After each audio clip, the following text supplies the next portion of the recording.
Bom, vamos continuar. Bom, aqui então, ele traz um resuminho do que a gente falou, né?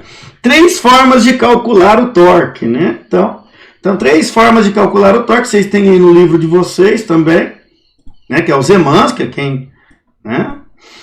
3, torque F em torno de um ponto O. Então, voltamos, né? Nesta figura, R e F estão no plano da página. E o vetor torque aponta para fora da página em direção a você. Gente, aqui, daqui a pouco eu vou mostrar para vocês, eu também usa a regra da mão direita, tá? Então, assim como a gente fez lá acho que na velocidade angular, aqui também a gente tem uma componente, sempre o torque aponta para fora da página, né? Ou é perpendicular ao eixo de rotação, tá? Então aqui nós temos o eixo de rotação na página, né? Nesse plano da página. Então, se ele roda para lá, a gente vai ver que no sentido anti-horário a gente teria o quê? Né? A gente teria o vetor torque saindo da página, apontando para você. Se ele roda horário, vai estar entrando na página, tá? Então esse é o torque. Bom, vamos lá. Então, ó, torque é a força vezes o braço de alavanca, né? Ok? Então a gente pode fazer a força, ó, né? Vezes aqui a componente do braço de alavanca que é perpendicular a essa força. Observe o que aconteceu, né? Então, multiplicando os dois, a gente pode já achar o torque, né? Uma outra maneira, ok? É o que? É, por exemplo, você faz R, F e o seno, né? Que seria o quê? Você fazer o produto vetorial, ok? Lembrando que quando você aplica o produto vetorial, você também está achando ou essa F tangente, né? Ó, essa F seno vezes esse R, tá? Ou você está achando esse R seno vezes F. Então, na verdade, gente, se resume você achar o quê? A força que é tangente ao braço de alavanca, tá? O resto são possibilidades matemáticas, que na hora de você ver o exercício, ou você tiver com um problema na vida real, né, você vai ter que utilizar, tá bom? Vamos continuar. Bom, o torque, gente, para o torque a gente faz igual do velocidade angular, né? A gente também usa a regra da mão direita, tá? Então, olha só. Esse cara aqui, ó, ele tá girando. Então, nós temos aqui uma força para cá, né? Então, esse cara aqui tá girando anti-horário, ó. Se você colocar a mão, olha aqui o exemplo da mão, no sentido de rotação, você tem um torque apontando para cima, tá? Bom, agora, se você tem ele girando no sentido horário, você vai ter que colocar a mão para o outro lado. E o seu dedão vai apontar para baixo. Então, esse aqui é a direção e o sentido do torque, tá, gente? A direção é sempre perpendicular ao plano de rotação, tá bom?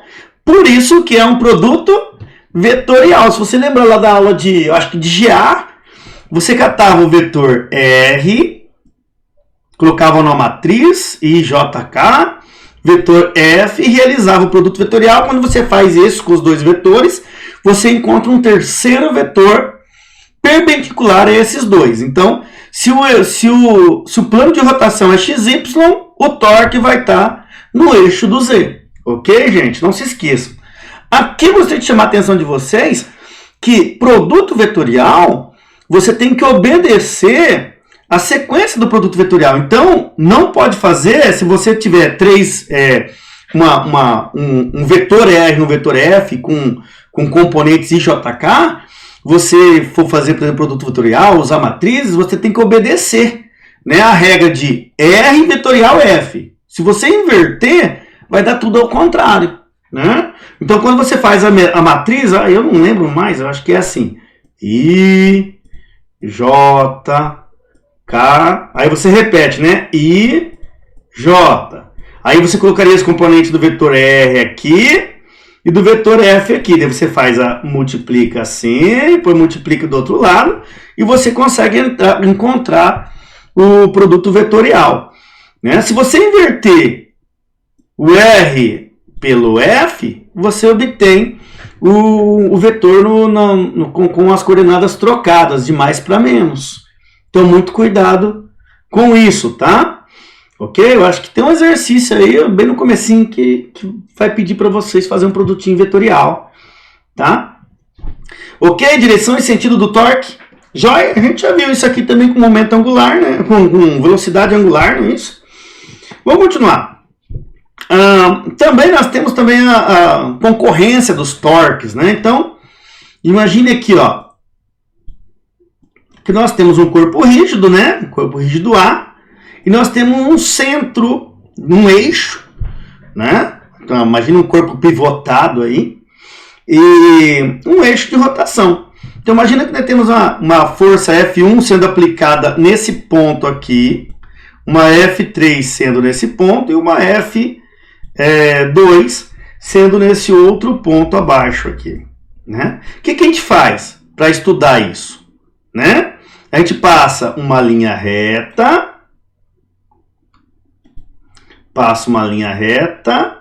ok? Que seria a linha de ação da força, ok? Joia? E aí a gente prolonga uma outra linha do eixo até lá. Então, o que a gente faz? A gente acha, então, né, um método de calcular o torque, né? Então, no caso do torque 1, seria força 1 vezes L1, essa distância aqui até onde a linha de ação da força está atuando, tá? Bom, o que acontece aqui, ó? Se a gente for olhar o torque 1, ele está tendência de girar no sentido anti-horário. Então, o que aconteceu? O torque ia ser positivo. Nesse nosso caso aqui, ia estar saindo da folha, né? A gente representa com uma bolinha, tá, gente? Quando está saindo da folha, como se fosse a pontinha de uma flecha vindo em direção a gente. A gente vê só uma pontinha, né? Ok? No caso 2, olha só, a gente também faz prolonga do eixo até a linha de ação, a gente consegue, então, também calcular, né? Qual que seria? F2 vezes L2. Mas observe agora que ele tende a girar no sentido horário, né? Então, esse torque seria negativo. Como que a gente representa isso? A gente faz o quê? Negativo quer dizer o quê? Que está entrando na página, não é isso? Então, como se a gente visse a bundinha da flecha. Então, a gente faz um xizinho, como fosse a bundinha da flecha, representa que está entrando na página. Bom, aqui era mais F1, L1, no torque 1, e no torque 2 aparece o menos. Por quê? Porque ele tem a tendência de girar no sentido anti-horário. E esse cara aqui, ó, se você for olhar o F1, né, a linha de ação de F1 está na mesma direção do braço de alavanca. Então, faz um ângulo de quanto? De 0 graus. Se você fizer F vezes L vezes seno de 0, dá 0. Então, na verdade, aqui, essa força aqui só ia causar translação do corpo e não rotação. Ele não ajuda em nada na rotação. Então, por isso que diz aqui, ó, a linha de ação de F3 passa pelo ponto O, portanto, o braço de alavanca e o torque são iguais a zeros, né? Então, qual que seria o torque total? O torque total seria, o F3 é 0, seria torque 1, né? Em vetor, menos torque 2. Ou mais torque 2 em vetor. Se a gente tirar pelos cálculos, então o torque total desse cara aqui seria o quê? F1 L1 menos F2 L2. Ok? Porque só temos esses dois torques. Aí se o F1 L1 for maior que o F2 L2, esse corpo vai girar no sentido anti-horário. Se o F2 L2 for maior que o F1, L1, ele gira no sentido horário, tá? Então, porque daí o torque resultante vai ser negativo. Beleza, gente? Então aqui nós temos um pouquinho sobre a direção e sentido e o quê? Forças concorrentes, né? Forças concorrentes.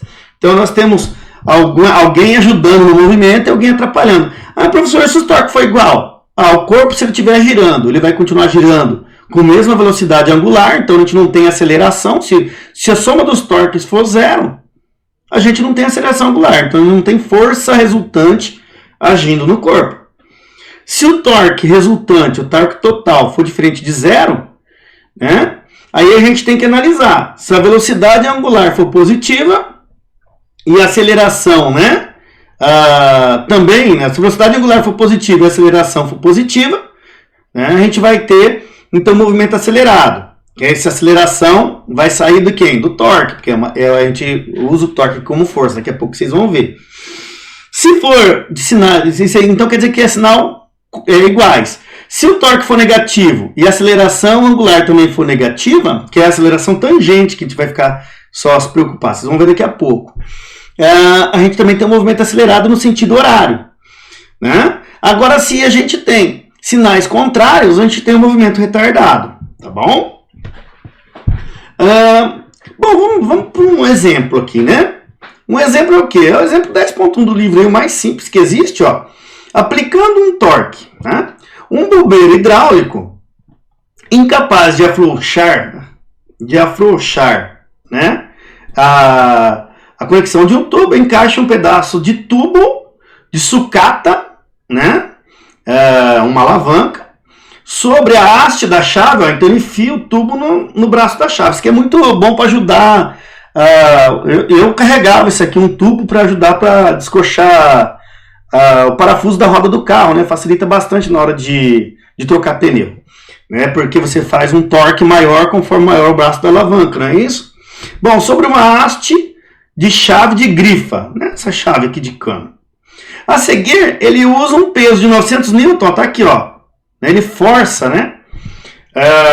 Ficando em pé na extremidade da alavanca. Então, na verdade, o que ele tem aproximadamente 90 quilos, o cara aí 90 e poucos quilos, e ele usa o peso dele, né? Massa vezes gravidade, para o quê? Forçar essa barra. A distância entre o cano da conexão e o ponto onde o peso atua é de 80 centímetros. Estão vendo? Ó? Até lá no parafuso. Ó. É o braço de alavanca. E o eixo da alavanca faz um ângulo de 19 graus com horizontal. Estão vendo? Então faz 19 graus com horizontal. Tá? Calcule o modo, a direção e o sentido do torque que ele aplica em torno do centro da conexão do tubo. Então, na verdade, calcule o torque, né?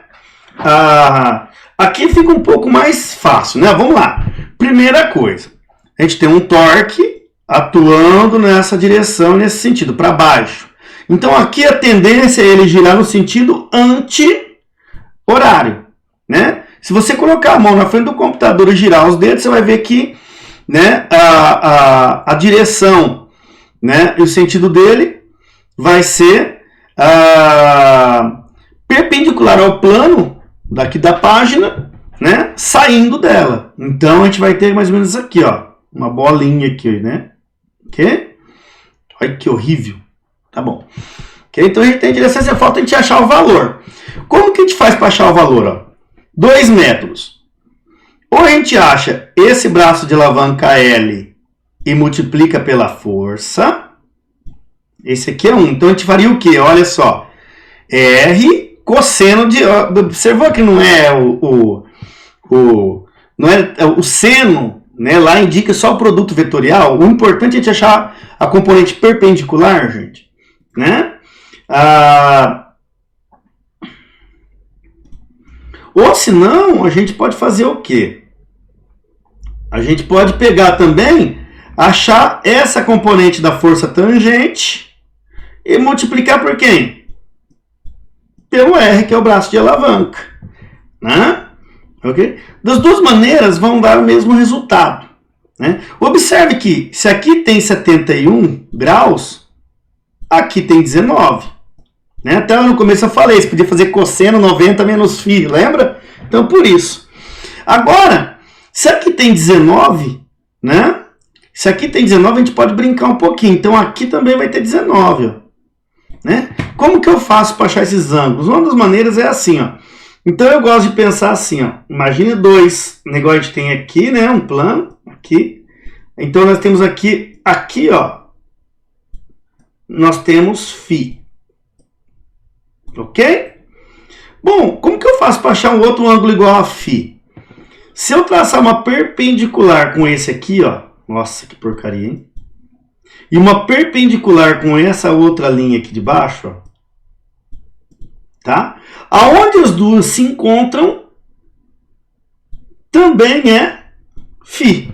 Ok? Então aqui também seria φ. Isso aqui não opa, φ, não θ, né, gente? Isso aqui não é só na física, né, gente? Toda vez que precisar, né? Então a gente tem uma técnica aí para achar. Então é mais ou menos o que aconteceu aqui, ó. Então nós temos essa cortando essa aqui embaixo, né? Essa horizontal. E nós temos a força tangente cortando o nosso braço de alavanca. Então se aqui entre o braço de alavanca e o horizontal é 19, entre a força tangente e a força F também é 19, tá? Ah, mas eu quero usar o 109, também dá. Lembra que os ângulos vão se completando, né, num triângulo retângulo, tá? Então vamos para a resolução. Então olha só, o que nós temos aqui, né? A força F, 19 graus, e o braço de alavanca, 80 centímetros. Ok? Vamos lá. Ó. Uma das maneiras da gente achar é o quê? Achar através do seno de 109. Ah, professor, mas o que é esse seno de 109? Ah, o produto vetorial não é o ângulo entre os dois vetores, né? Então, se aqui nós temos o vetor F e aqui nós temos o braço de alavanca, o ângulo entre os dois, o que vai ser? Tudo aqui é 180, 180 menos 71 dá 109, tá? Ok? Que é igual, né? 109 é igual ao seno de 71, tá, gente? Então, tanto faz você usar o 71 como o 109, dá o mesmo resultado. Então, olha lá. L igual a 0,80, que é, né, o braço de alavanca, seno de 109. Então, ou, né, também a gente pode achar essa componente horizontal aqui, ó, 0,80 seno de 71. Dos dois jeitos dá, né, 76 centímetros, ok? Achamos o L, então a gente pode apenas fazer a multiplicação. Então, 900, que é a força, vezes o braço de alavanca, ou a projeção do braço de alavanca, deu 680 newton vezes metro. Lembrando que eu não coloquei joules, porque isso aqui não é energia, isso aqui é torque. Tá bom? Então pronto. Só isso. Aí, professor, mas eu fiz de outro jeito. Como que você fez? Ah, eu peguei o braço de alavanca, a força e o seno entre os dois. Dá o mesmo resultado. Tá? Ok, gente? Então, na verdade, o que você precisa fazer, resumindo, é pegar a força perpendicular ao braço de alavanca. É isso. Então, você tem que pegar uma componente da força perpendicular ao braço de alavanca. Tá? Ok? Ah, professor, mas se eu tivesse feito aqui R cosseno de 19 vezes F, também daria. Tá bom? Porque cosseno de 19 é igual a seno de 71, tá, gente? Então, é isso que é legal. Né? Então, mais uma vez, resumindo, temos que pegar a força perpendicular ao braço de alavanca. Ah, professor, mas eu estou com vetores R e vetor F. Opa, então eu preciso fazer o produto vetorial. Então, eu faço o produto vetor de R com F nessa sequência. Aí nós temos que fazer nossos conhecimentos de GA. Tá bom? Usar nosso conhecimento de GA. Beleza? Vamos lá. Bom, vamos continuar então falando de um corpo, né? Então, o que a gente tirou desse nosso conhecimento até agora? Então, imagina um corpo rígido, tá vendo aqui o corpão aqui, ó, né? E ele está girando em torno, né? Observe aqui, ó. Então, nós temos, eu peguei um pedacinho, um componente, uma massa M1. Então, esse corpo aqui, se a gente for pensar, ele é composto de vários. Então, eu peguei um pedaço, um pontinho aqui, ó, Nem falei que essa massa nesse pontinho é M1, tá? Mas o corpo inteiro, na verdade, está girando em torno, né, ó, fazendo essa trajetória aqui, ó, a trajetória da partícula enquanto o corpo gira, tá? Então, ó, tá vendo aqui, ó, ele gira no plano XY, ó, pode ver, ó, XY, então essa rotação em XY e o torque aponta para Z, tá? Ok? É a componente de força de rotação, ó. Então tá até aqui, ó. Componente de força de rotação. Tá? Bom, o que nós aprendemos aqui? Então, esse ponto M1, essa massa, né, infinitesimal aqui, está a uma distância R1 do eixo de rotação. Ah, professor, mas se eu pegasse outro ponto? Ah, essa distância seria outra. Né? Lembrando que, como o corpo é rígido, a velocidade angular de todo o corpo é igual, né? Ok?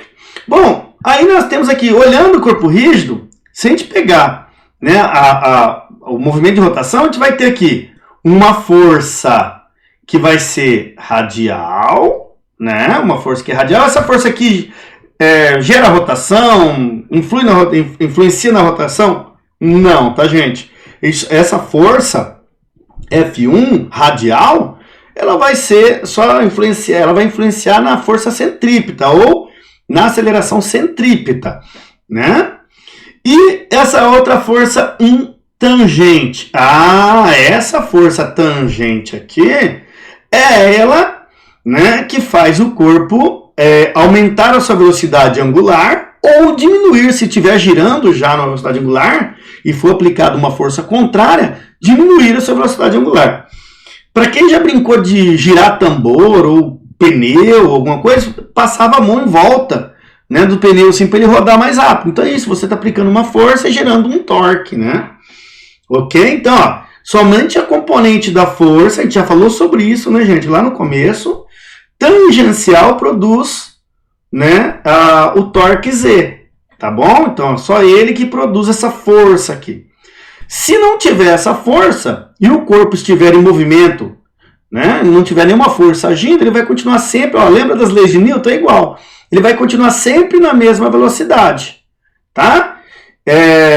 Se um corpo estiver parado, ele vai continuar parado. Então, agora, se a soma das forças, né, que atua tangencial, for diferente de zero, a gente vai ter um aumento ou um decréscimo do torque. Isso vai fazer o corpo girar mais rápido ou girar mais devagar, tá? Então, a gente vai ter o quê? Uma aceleração associada ao movimento, tá bom? Essa aceleração vai ser a aceleração angular. Lembrando que a aceleração, a gente já viu lá atrás, a aceleração de um corpo, né? Gente, é tudo uma sequência, tá? Então é importante, eu coloquei nos exercícios lá, né? Então vai ser o quê? Uma aceleração radial mais uma aceleração tangente. Se eu não me engano, a aceleração tangente é alfa vezes R. Não é isso? É a aceleração angular vezes o raio. E a aceleração centrípeta, ou a radial, ela é V ao quadrado sobre R ou ômega ao quadrado R.